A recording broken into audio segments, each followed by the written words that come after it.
Yves Lecoq est un imitateur de renom de la télévision française des années 90 et 2000.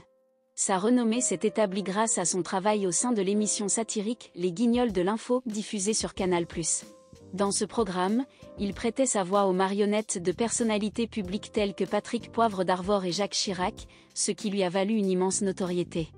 Par ailleurs, Yves Lecoq a également animé l'émission Les Grands du Rire sur France 3 pendant plusieurs années, où il a démontré tout son talent en matière d'imitation. Cependant, malgré les succès passés de Yves Lecoq, il est devenu de plus en plus rare de le voir à la télévision. Il a expliqué cette situation en évoquant son licenciement sans indemnité par France 3, une décision qui l'a contraint à mettre fin à son travail.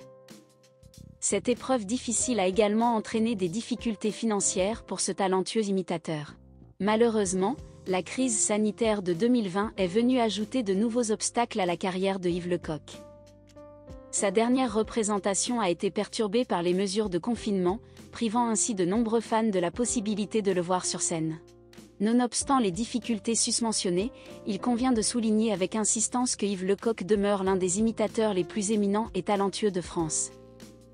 Sa voix singulière et son sens de l'humour ont laissé une empreinte indélébile sur de nombreux téléspectateurs et spectateurs au fil des années, tandis que son travail continue d'inspirer de nombreux jeunes talents dans le domaine de l'imitation. L'imitateur a exposé que sa passion pour les châteaux l'a plongé dans des dettes.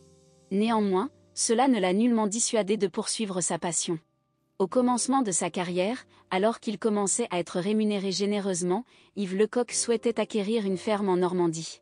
Cependant, il s'est rapidement rendu compte de l'exorbitance du coût et a donc décidé d'investir dans un manoir en Picardie. C'est là que son amour pour les châteaux a commencé à prendre forme. Yves Lecoq a été propriétaire de pas moins de 6 châteaux distincts, chacun ayant son propre charme et son histoire singulière. Cette expérience a suscité sa curiosité et l'a incité à approfondir ses connaissances sur l'architecture et l'histoire de ces édifices. Les travaux d'entretien se sont révélés coûteux, mais cela ne l'a pas dissuadé de veiller méticuleusement à leur préservation. Malheureusement, ces économies ne se sont pas avérées suffisantes pour faire face aux dépenses considérables, aboutissant ainsi à une accumulation de dettes significatives. Afin de remédier à cette situation, l'humoriste a pris la décision de remonter sur scène, envoyant une vidéo de sa performance à tous les producteurs sollicitant sa présence pour des spectacles.